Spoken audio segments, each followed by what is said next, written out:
Hey, we want to welcome everybody to You and the Law podcast show, to another exciting episode of You and the Law. We thankfully everybody is able to tune in and join us this afternoon. We've got another exciting topic to talk about, so hopefully everybody will be able to tune in and join us. First, I need to introduce myself. I'm one of the co-hosts of the show, Virgil Green, and the bearded guy sitting over there to the left of me or right goes by the name of Chief Swaggy One. What's going on, man? How you doing, brother? Chiefs, Chief Swaggy One retired. Chief Swaggy One retired. All right, man. So how's retired life, man? You got that retired life look. Man, you know what? I stay busy. Between you and our podcast and teaching and stuff, man, stay busy, man. So, Uh, uh, Hey, man, that keeps you young, brother. You one of them brothers who getting up in age, man. Keeps all you right, young. let's move on, man. Hey, Keith. Man, we got a topic we're gonna be talking about today. Uh, that involves um, transforming police officers from warriors to guardian. And so, I think it's real important that, we have this conversation to, as everything surrounds, uh, you know, police reform. Is this something that should be a part of that reforming of policing? Um, but, I would like to take this time, Keith, just to discuss some troubling things that has happened in the Memphis, Tennessee area over the last 24 hours. Uh, I don't know if some of our listeners are familiar with the active shooter that took place in Memphis, where four people lost their life, and I believe three others were injured. Keith, from a guy who, once again, using social media to carry out acts of violence, which were, once again, another mass shooting. So, our thoughts and prayers are to those families who are impacted by that. And just once again, we're seeing gun violence happen uh, again across so many cities. Yeah, Virgil, and my prayers go out to the family of the young lady who was kidnapped and murdered. Also, just a few days Yeah, after that, and then yeah, the incident the last week, the city of Memphis has been terrorized by uh, violence. individuals, violent two individuals, man, that had just wreaked havoc and caused alarm throughout the city. The the young lady who was jogging was kidnapped by a guy who was sentenced for the same thing Goodness. back in 2020. I'm sorry, in 2000. He spent 20 years. He served 20 years of a 24-year sentence. Got out and did the exact same thing. Yeah, He's not talking. He's not talking at all. And the most difficult thing was that this young lady's body was found 2 blocks from this person's house.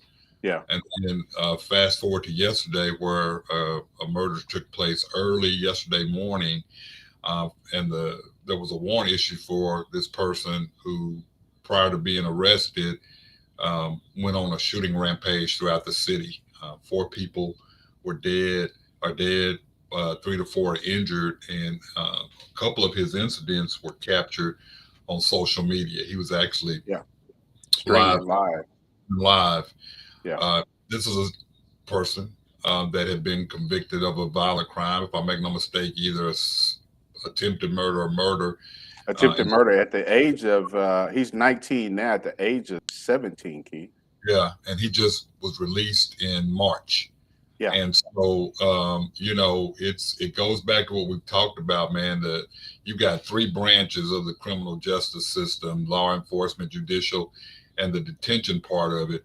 And one of those, all of them need work. But then when you allow people out, um, and especially with those type of tendencies, that that's why people question our system. I'm, it's just, man. I mean, this person had the entire city, businesses closing early, people, It even affected the bus system. the bus system. Yeah. It was just really, really a stressful time in this city for the residents and business owners. So, um, Yeah. yeah, Well, and Keith, one of the things that I thought about, when we talk about like the businesses and stuff, like shopping centers, department, stores where a large group of people are at, and it's just the unknown as to where this person was at. But looking back, the city of Memphis, the police department did an outstanding job working with their local news media to pretty much kind of track this individual's movement around the city of Memphis. So, but again, it's some kind of way, social media has to be able to prevent these type of things being shared on Facebook or Instagram and other platforms. I will say I did text with CJ today, the chief of Memphis, and You did? Okay. I did check where she's doing fine. She's a strong, just like her, Vera, Gina Yeah. Hawkins, and several other strong Black female chiefs throughout the nation. She's leading her department and leading the city, and the mayor has a lot of faith in her. And that's a duo that a lot of people. I made a post earlier today that even though Memphis has a history of violence, nobody's blaming the mayor or blaming the police chief. Yeah. As a matter of fact, what we found is that Black and white city leaders, residents are saying we've got to hold hands and we've got to come up with a solution. They're not saying the mayor has to come up with a solution. They're not saying the police chief.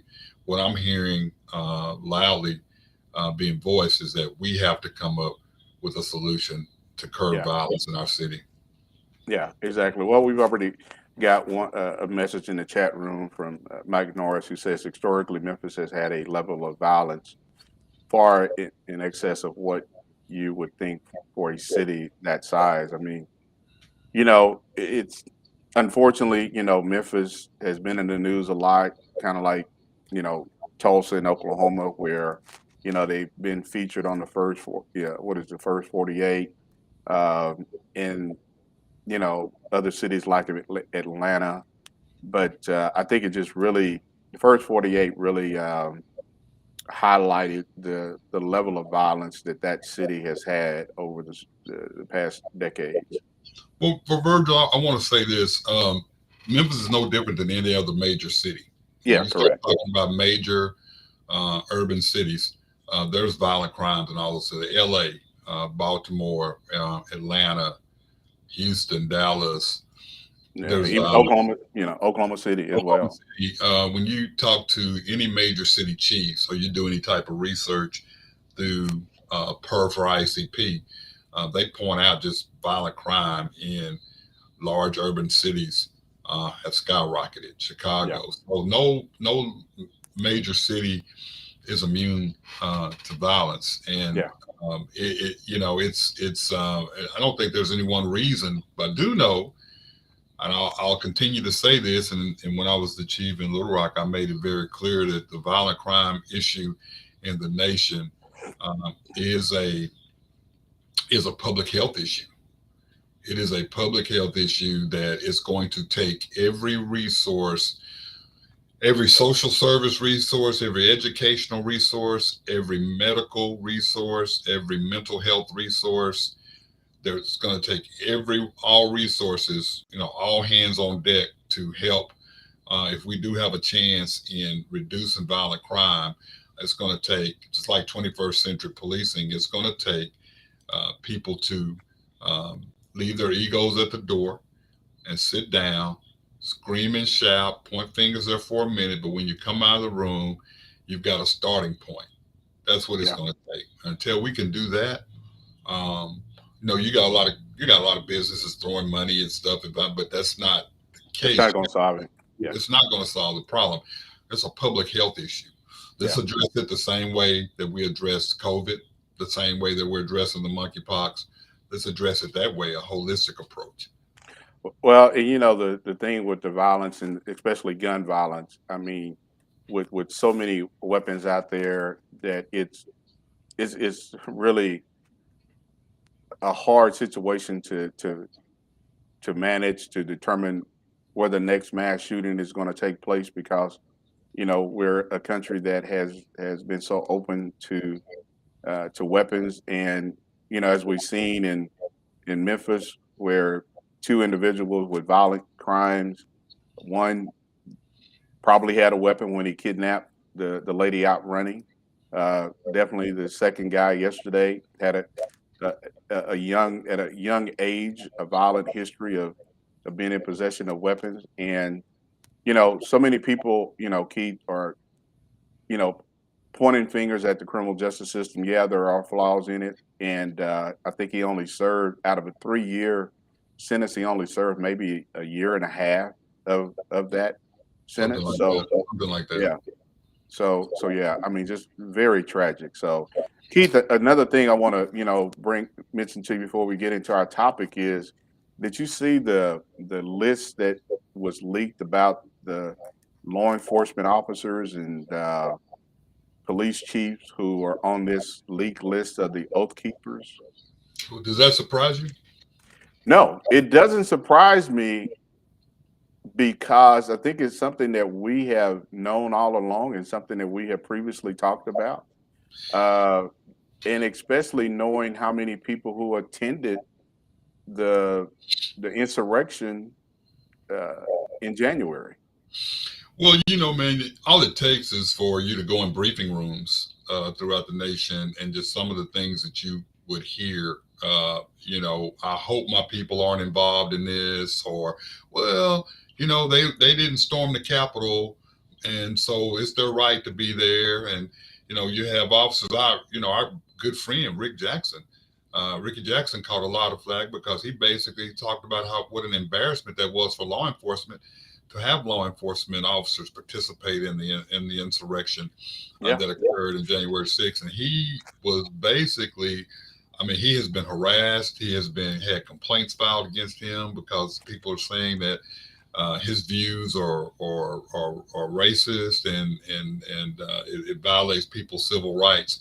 Now, these are individuals, Virgil, that have taken an oath to protect and uphold the laws of the land.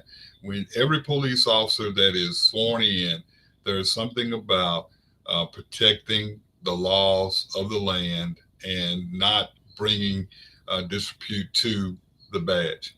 As every officer who is graduates the academy, when you're sworn in as a chief, the same thing. And you have individuals, just I believe, their presence, the way that a lot of people have handled this, especially in law enforcement, thinking there was nothing wrong. Um, why would you even go to that event knowing that there was to talk about overthrowing the Capitol as a police yeah, officer? Why would you even go? But I mean, that's where we have gotten. That's what we have gotten to, Virgil, in law enforcement, to the fact that we have allowed our personal agendas. Officers have allowed their personal opinions and political opinions to overrule good judgment and being impartial. That's the scary part about it. Now, you put a gun and a badge with that type of thinking. Now you got a big problem. exactly. Yeah. Well, Keith, again, it's just very disturbing, and I think it just goes to again the conversation about the level of trust that communities of color uh, have for law enforcement. The fact that you've got not just law enforcement, but even policymakers, legislators uh, involved with groups like this here. And you've got some people who have come out and said, "Yeah, I'm no longer a member of Oath Keepers. I removed my membership." But you were a part of an organization that that really the views are not aligned with what you should be doing as a police officer or as a police leader.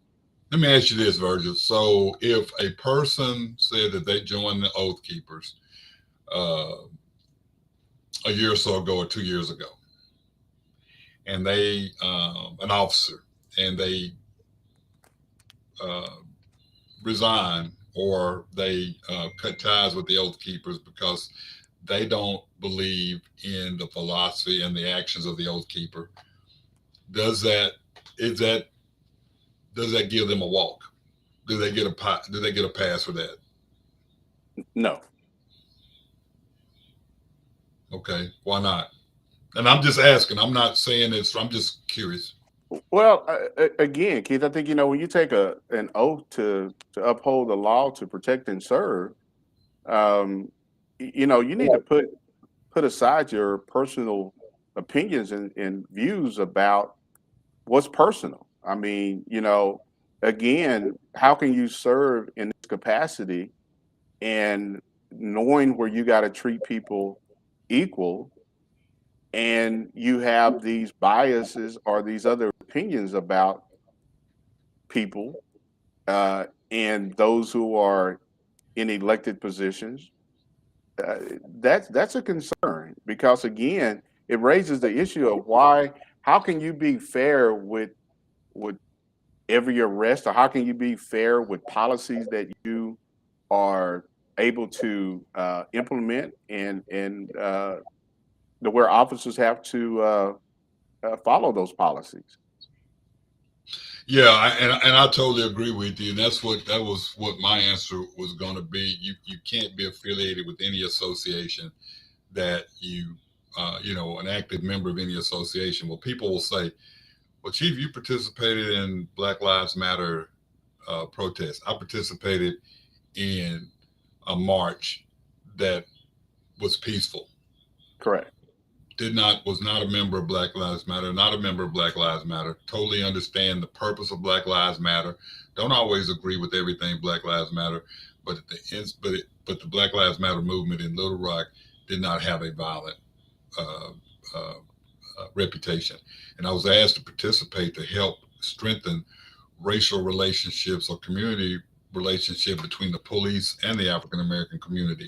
So that's totally different than saying that you are attending meetings, that you are actively involved, that you were there to support an organization as far as knowing what their plan is. And so it is amazing how people can twist that. It is amazing also, Virgil. And that's why I think it's very important when you do wear a badge, you have to separate your political affiliation. You can't have political affiliation. That's why you really shouldn't have those discussions in briefings and at work and meetings about who's a better president or who's done more. You shouldn't even talk about that. That's why I have a problem with unions supporting mayors and presidents and things like that. That in itself, man, is that's a ticking time bomb, and it sends the wrong message to the troops and to the members. Because I can tell you, when you have an organization like the FOP that says that they support a certain representative, you're saying that the entire organization. And I can tell you that if you were to poll the majority of the organs, the of the members of the FOP, they have no clue who they're supporting or why they're supporting this person or what this person's platform is. But you're saying that you support them, and then that's why I'm a proponent that you should not be watching.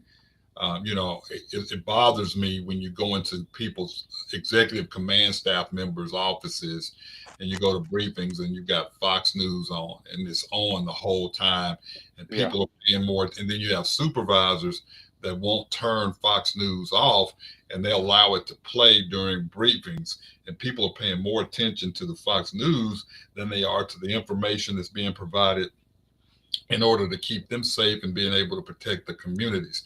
So I have a problem with that. And then now you get these individuals that are affiliated or share the beliefs of the Oath Keepers and share the beliefs of those type of groups. And now you put a badge and a gun, you allow them to wear a badge and you allow them to carry a gun. And now you put this together, and now you put this person out on the street in certain areas. That is a time bomb waiting to explode. Exactly. Yeah. You're correct. Yeah. Hey Keith, we got a comment in the chat room from Pam, who's just curious. What is the doctrine of the oath keepers? What oath are they keeping? Is it a white supremacist.org organization? Yeah, it is a white supremacist, and their main focus, they focus on white supremacy and um, one race, one race, one meaning, and you know, suppression. Yeah. That's what they do. Yeah. Uh, that the Constitution is made for certain people and not other people. There is a strong white supremacist platform Yeah. foundation there. Yeah. Absolutely.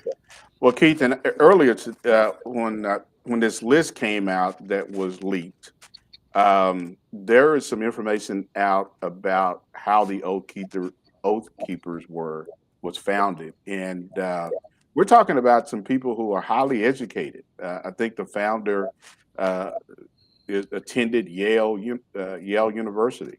So, this isn't a group of people who you would kind of think are some, you know, people who are uneducated. These are some people who are very well educated, very well funded, have the connections to money, and I don't want to get off too far off to about the politics of it, but you know, um, when groups like this here are very well funded, there's a lot of things that go on in the background that we don't know anything about. Like this guy Steve Bannon, who, I don't know if he turned himself in today. He did. Uh, did he? Well, But he was handcuffed and led in, so I don't know if that was voluntary or involuntary. volunteer. Yeah. Well, and Keith, and the thing that you listen to this guy's podcast, this Bannon podcast show. Uh, we No, people, huh? I won't. I won't. No, I know you won't, and I won't. But well, and I tell you, I listened to a little bit of it because you need to be able to understand where these people are coming from and how they are influencing so many other people, and the fact that they have millions of people following them, and the same thing that happened in January, you've got people who are trying to plant that seed for something like that to happen again with people like Steve Bannon and people who founded this group called the Oath Keepers. Well, and my good friend, my little sister JJ. What's going on, JJ? She has a good point. She finds it interesting that some people have hesitation or pause about Black police and sheriff associations and organizations, yet justify organizations like the Oath Keepers. Two totally different doctrines, purposes, and impact because it's the norm. Mm-hmm. When you think that it's the norm, or when you think that is what America's about, of course you're going to say that. You're going to feel that anything that doesn't look like you or people believe or think like you. Let me tell you something about JJ. I don't think she'll mind me telling this. We were at the National Black Police Association, and JJ did a presentation regarding sort of like the warrior mentality. She was talking about some things that occurred in the police department that she works for, some things, and she had some footage of some things that had happened years ago, and she was talking about it. And I think if I make no mistake, I believe she put it on her Facebook that this was a really good class about it, pretty much the conversation we're talking about tonight. And JJ, correct me if I'm wrong.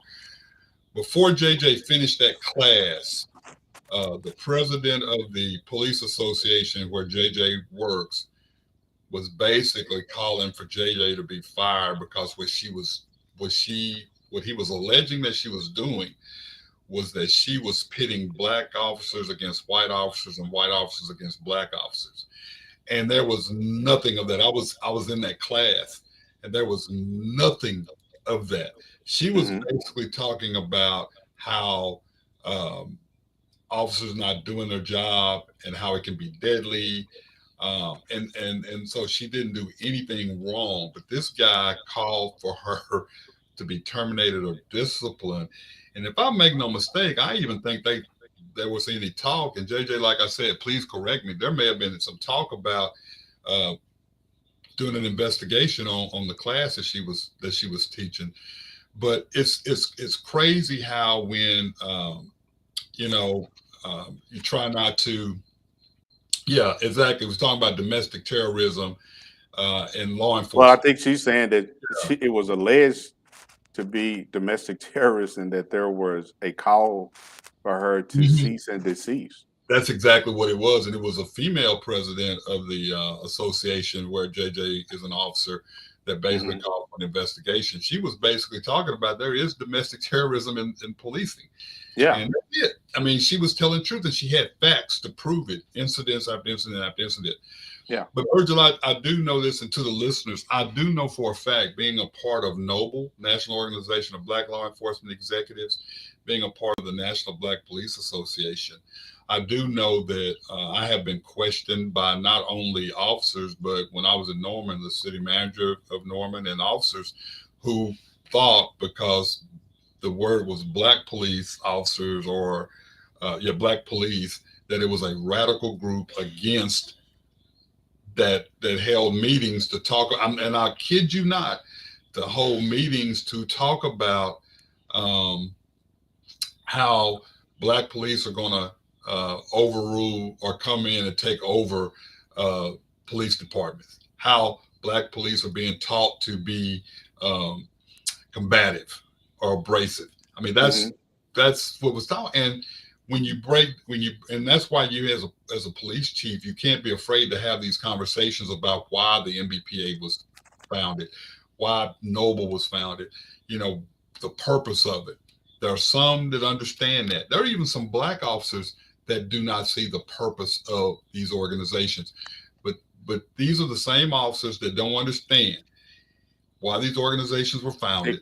If Yeah. there hadn't been for those organizations, we would not probably, well, I'm not going to say probably, there would not be the increasing numbers of minorities in law enforcement that we have today if it had not been for those organizations that were founded in the mid 70s. See, people forget, Virgil, that black police officers, there were very few black police officers and female police officers that were allowed to work the street or even on the police departments in the early to mid 70s. That's how recent we're talking. We're talking 50 years ago. We're not talking 70, 80, 90 years ago. We're talking, if it had not been, that's why Noble, they were finding, why do you think we have black chiefs? And Noble, their chiefs developmental program has a 70% success rate. And when Success you rate. think about, put you're a member of Noble, I'm a member Yeah. of Noble, of people becoming police chiefs.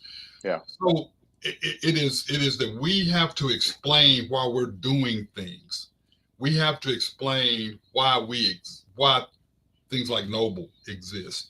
Yeah. We shouldn't have to do that. That Yeah. should be an Well, automatic. People understand. yeah.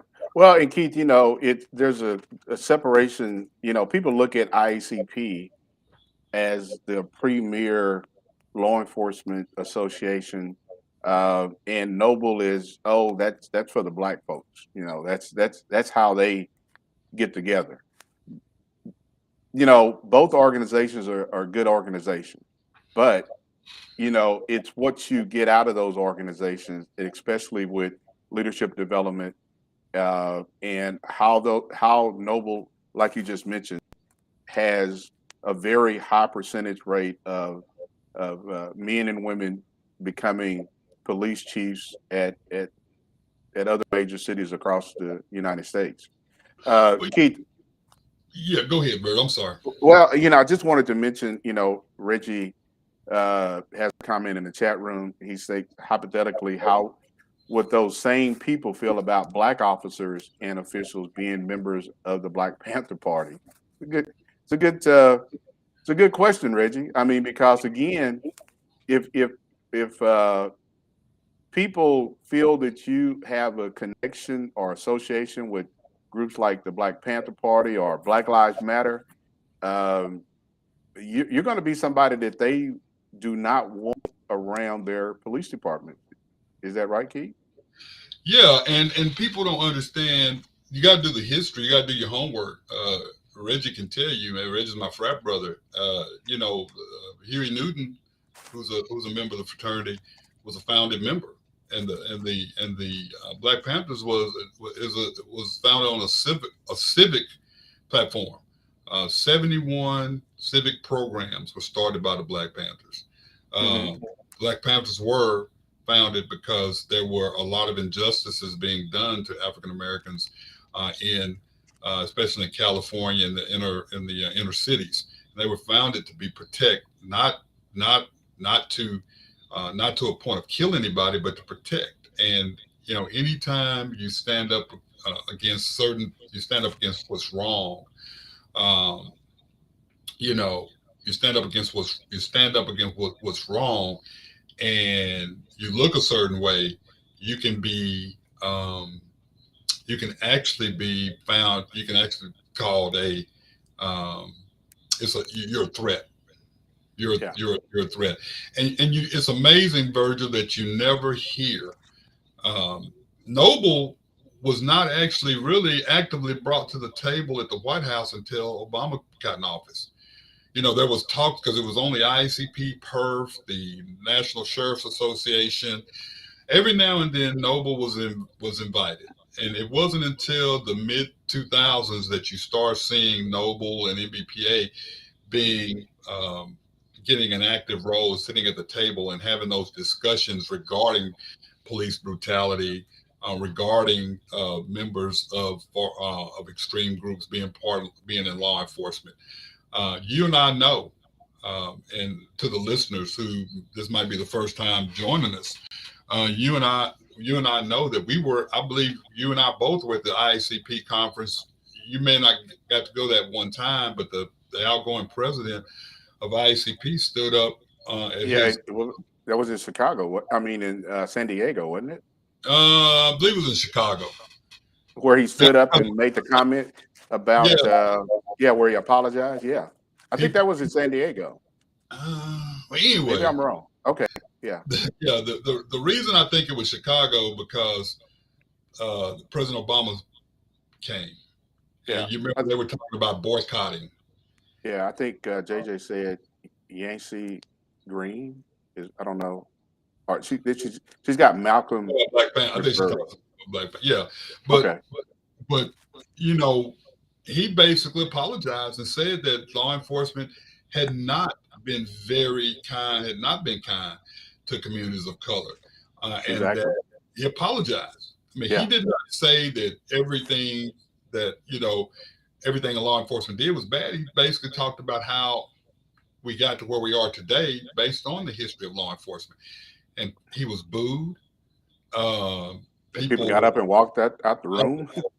These are police officers. These are the same guys that they had planned on turning their backs on President Obama when he came to speak. And the outgoing president, before he left, said, "We're not doing that. That's not what we're about. We're not going to do that." So, yes, law enforcement does have a political connection, and I think it does damage the relationship between law enforcement and communities of color, because people are so ingrained in their beliefs that they sometimes can't see the good in people, or they stereotype people based on where you live, what you wear, things like that. So it's amazing to me. Yeah. Hey, Keith, I want to get to some of the comments in the chat room before I play this video related to our topic tonight, which is the topic tonight we're talking about is transforming police officers from warriors to guardians. But to get to some of the comments from JJ, one of the comments she put in the chat room, she's talking about this is absolutely correct. I was alleged to be a domestic terrorist, and there was a call for me to cease and desist. I think I already read that. And then she stated in the chat room that she had submitted her topic and outline prior, which was approved, prior to Yes. her leaving. So, which topic was from 21st Century Community Policing. Yeah, she did a really good job, and knowing JJ, she's a doctoral student. I think if she hasn't already completed, she is a doctoral student, very thorough, uh, very professional. She yeah, also said something truth about there is a high caliber of training in when you go to Noble and IAC and NBPA, yeah, proven track record. And yeah. that's just facts. I've yet to see a training, a Chiefs mentoring program or training program put on by IACP. Yeah. Well, and then another comment. She said that her topic discussed the the militarization of police since 9/11. She was discussing having a guardian mindset versus a warrior mindset.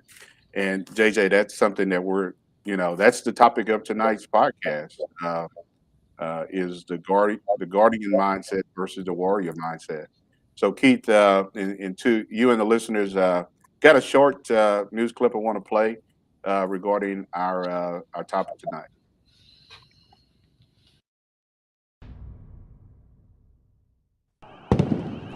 All eyes were on Ferguson, Missouri last fall after the controversial police shooting death of Michael Brown led to protests that erupted into riots. Certainly there is a distrust in the community for law enforcement in general. Western Washington University Assistant Police Chief Donnell Tanksley knows that well. When the Ferguson protests broke out, he was working as a police commander in nearby St. Louis. I believe that distrust was started many years ago. Ferguson played out as new recruit Molly McCormick entered the Washington State Criminal Justice Training Commission in Burien, the state's police academy. Now we're getting into a field that it's very possible, well, not very possible, we are a targeted community, and that gets your blood boiling because out of fear. Learning how to handle that fear is part of the 5 months of intensive training at the academy. Much of the instruction is traditional, such as the simulated high-risk vehicle stop. Place your hands up, drive it to the way! That focuses on how to handle a potentially dangerous situation. And defensive tactics training, standard instruction in police academies across the country. But along with the physical, the community wants to be protected by us. They don't want to be conquered by us. There's a new way of thinking here. It started 2 years ago when Sue Rahr became the Academy's executive director. How many of you have heard about this new Guardian philosophy at the Academy before coming here? The Guardian philosophy is embraced in a police training course recruits take called Blue Courage, which focuses on respect, trust, and professional conduct in the community. When I first came to the Academy, I would describe the strategy as a military boot camp model, where the recruits were very much treated like brand new soldiers, coming into boot camp. It was, there was a lot of screaming and yelling and humiliating on the first day. Coming from 33 years in the field, I just found that odd and not a helpful training methodology, because they don't do that out in the street with the community. So Rahr changed the approach, combining the old warrior mentality with the new Guardian philosophy. The problem that many officers have had in the past is they bring the warrior mindset along with the warrior skills, and a conflict that may not otherwise have gotten physical will escalate. Not all of the rank and file officers welcome the Guardian philosophy. It is, after all, change. But 21st century policing is arguably more complex, an idea veteran officers like Myron Travis of Detroit can appreciate.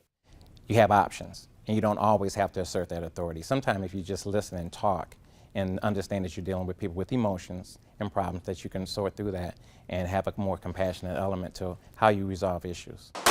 The warrior mentality is still part of the training. We're gonna get the whole story, and we'll go from there, okay? But now new recruits like McCormick, as well as veteran officers who are new to policing in Washington, are required to take the Blue Courage course before they can work in the state. I couldn't have come in at a better time. The Guardian aspect really speaks to me, because I think that's what law enforcement is. I think that's what a police officer truly is a guardian of our community.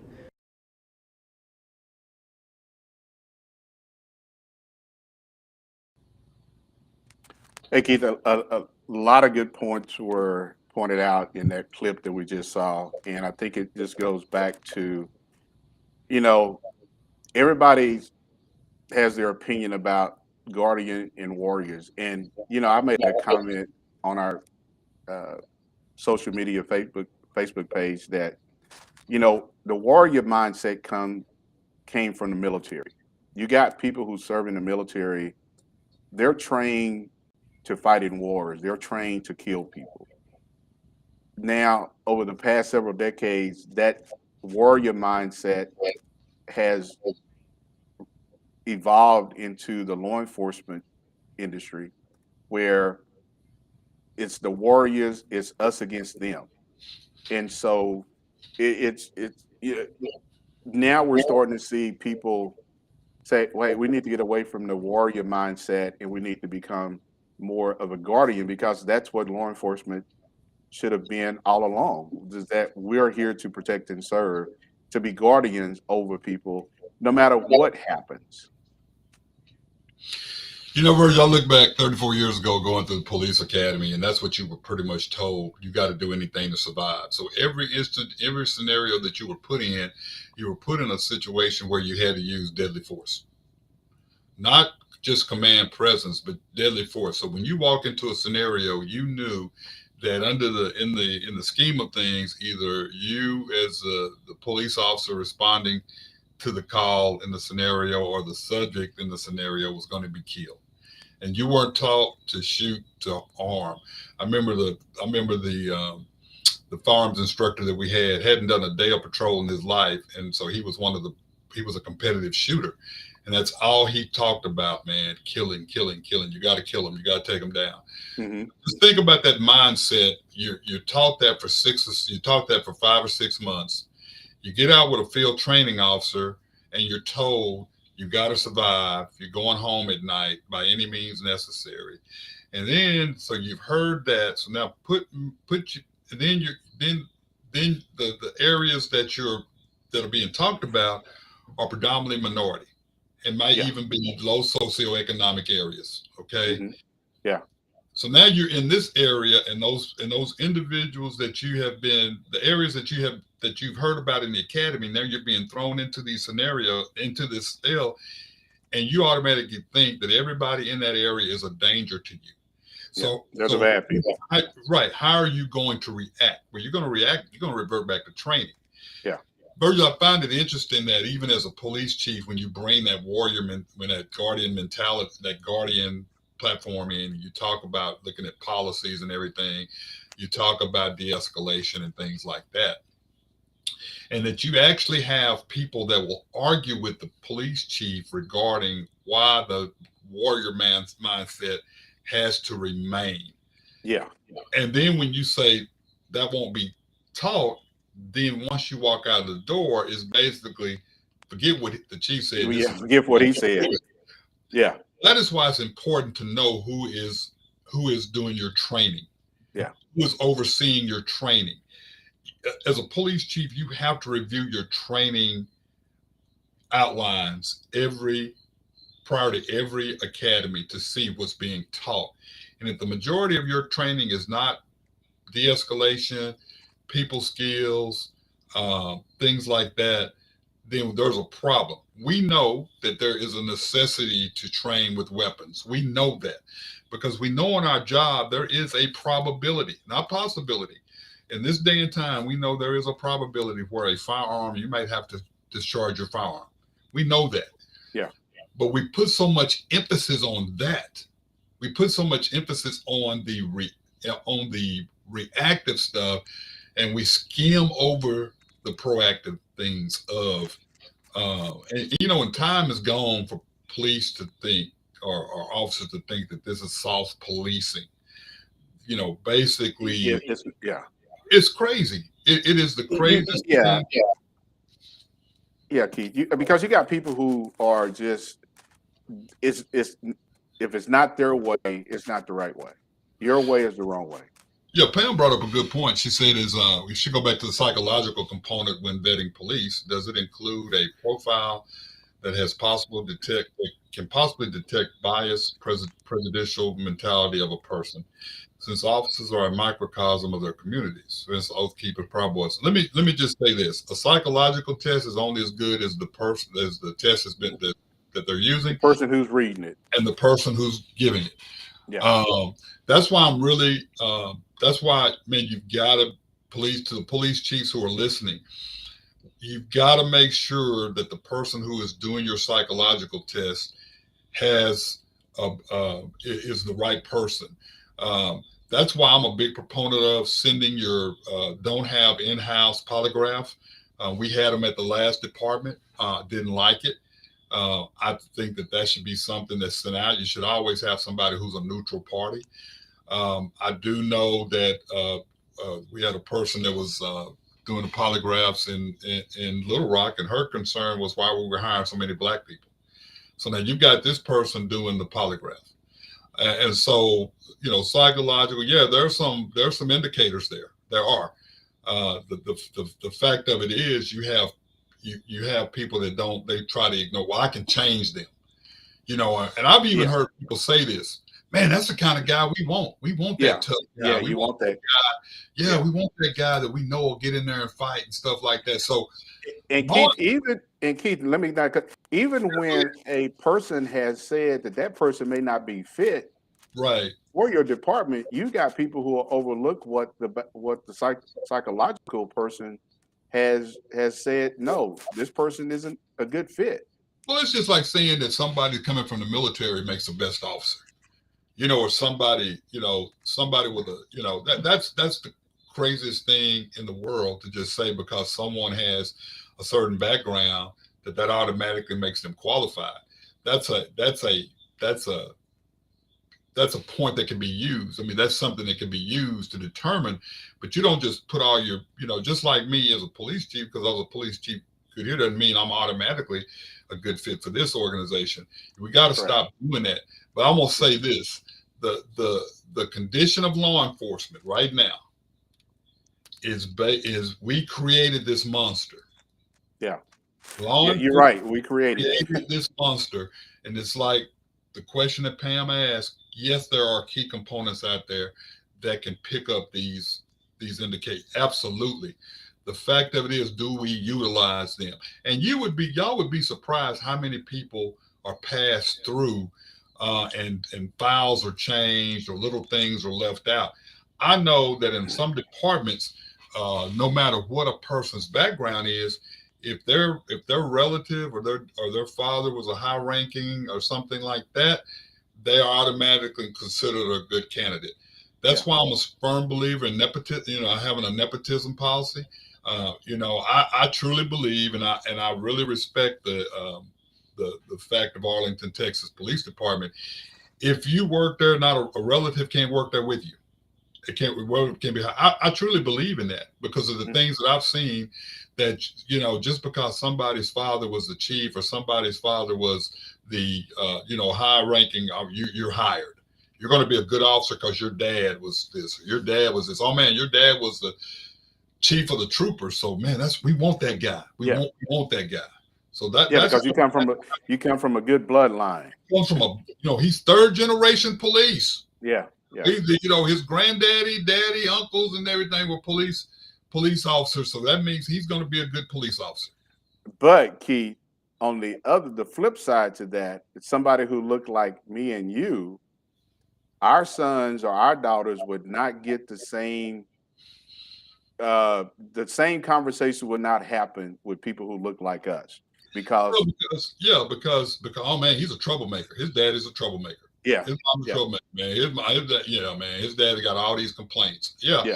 And so that's why we have that warrior mentality, because we've been taught, the profession has taught for years, you got to win by any means necessary. You go home at night. It doesn't matter what you do. You do this. You're in control of that situation. Don't let people talk to you this way. Don't let people move around. We get it. You can't let everybody move around because you don't know what they have. We get that. But every situation, it doesn't call for heavy-handed policing. It does not. Yeah. And JJ just answered Pam about this. I brought that up about, giving psychological tests every 5 years, Yeah. follow up Mhm. some type of test. Man, the union lost their minds.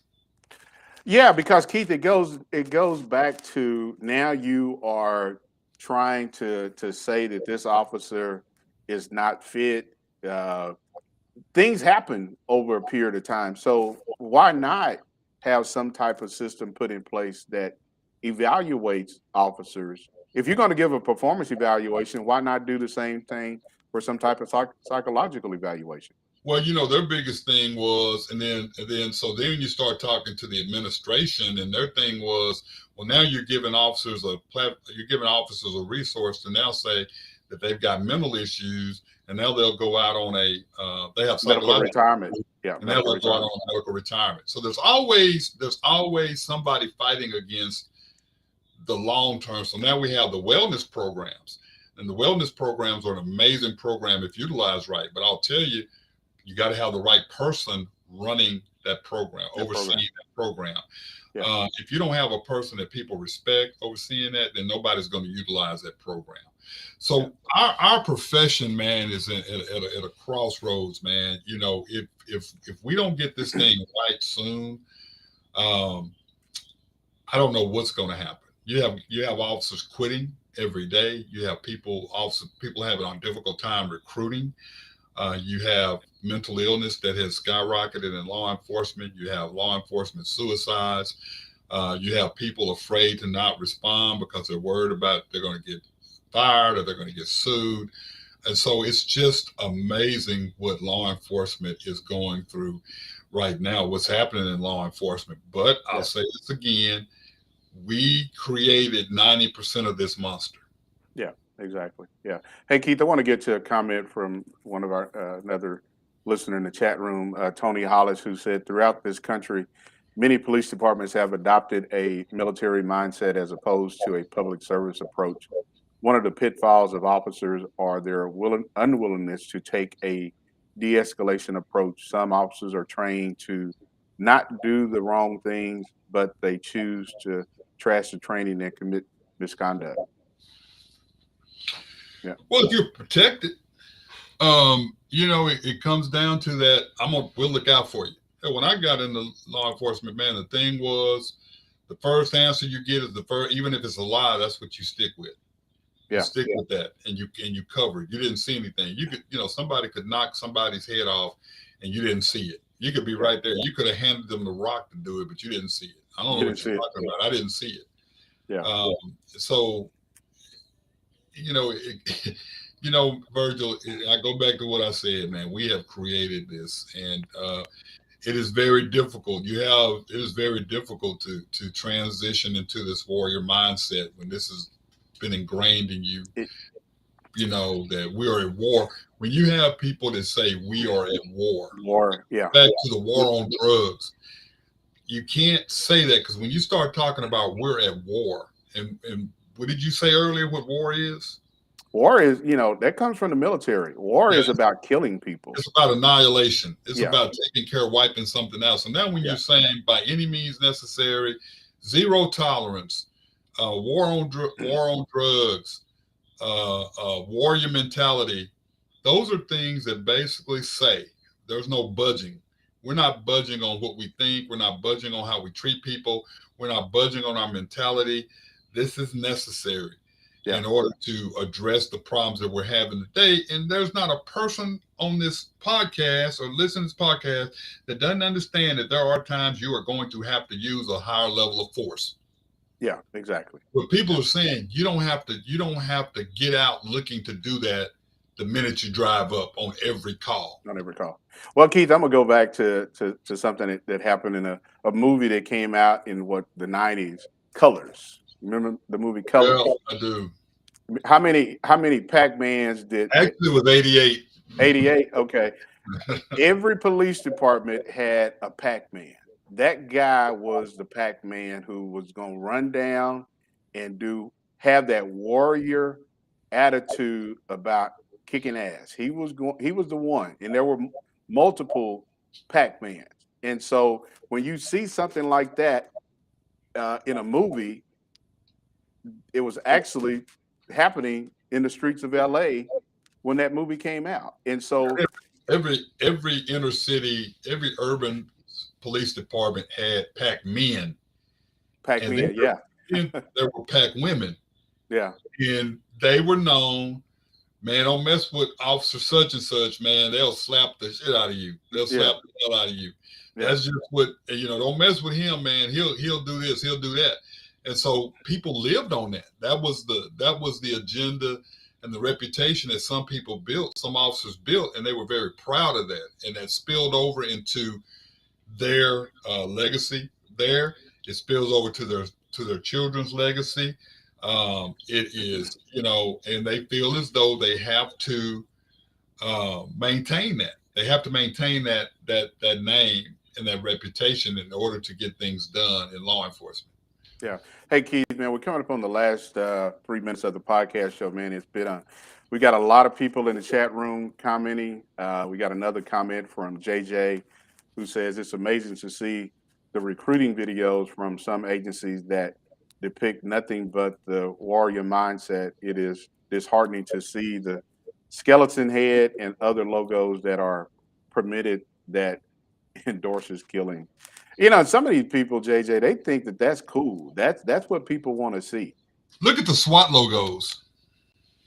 Yeah, you're right. SWAT logos. Yeah, the cobra head or the skull and crossbone. I mean, look at those things, and I'm gonna ask you this question, Keith. When you mention the skull and heads, especially with SWAT, you're going to get a lot of pushback, especially from the unions. But do you think that is something that agency heads should look at removing, especially when you've had this outcry in the sports industry to remove symbols that are associated with Native Americans? Should law enforcement take that same approach? Absolutely. I think you should. You're not going to win that. I mean, you could do it, but I don't think that's necessary. I mean, you can have SWAT, special weapons and tactics, TAC team. You can have that. You don't have to have that snake logo or the skull and crossbone logo. You definitely don't have to do that. That doesn't make you less effective. There's people that say, well, we got to have this on our car because, I mean, man, people are, SWAT. Man, I'm going to tell you something. I respect SWAT. It's a necessary, but you got to have the right mindset. The officers on that have to have the right mindset. There has to be the right mindset supervising that program.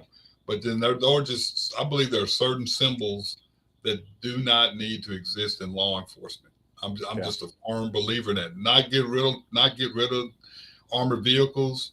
Don't get rid of SWAT teams. Don't get rid of the uniforms. But there's not a necessity for the skull and crossbones, the cobra, and other signs that mean damage. Yeah. I want to get to another comment in the chat room from JJ. She said there have been cases where people have been killed and attorneys have cited the officer had these emblems that endorse killing. So then we got another comment from Tony Hollis. He says, Chief Humphrey, one thing I agree politicians have created are all the school shootings, etc., only because of the big lie government wants to take guns of lawful gun owners and absolutely reject sensible gun legislation. Yeah. We talked about that before, man. I've read. There's no laws that or any legislation that's been proposed that even comes close to talk about taking people's weapons away. Yeah. Hey, Keith, man, we're coming up on the last few seconds of the podcast, man. It's been another great podcast topic. Always, brother, to connect every Thursday at 6 p.m. live, streaming on Facebook Live. And we've had a lot of great feedback from people that are listening tonight. It's been good. Brother, you know how I feel about you, man. You're my brother from another mother, even though you're from Hobbs. You're a good brother. Hey, man, people from Hobbs, brother. That's a good city, man. But I will tell you, man, it's good to see Sarah and Tony and JJ, Pam, Paul, I'm sure I'm missing somebody, but it's good to see Yeah. those people. And I'm gonna tell y'all right now, with JJ Jones gonna be a rock star in law enforcement, man. Yeah.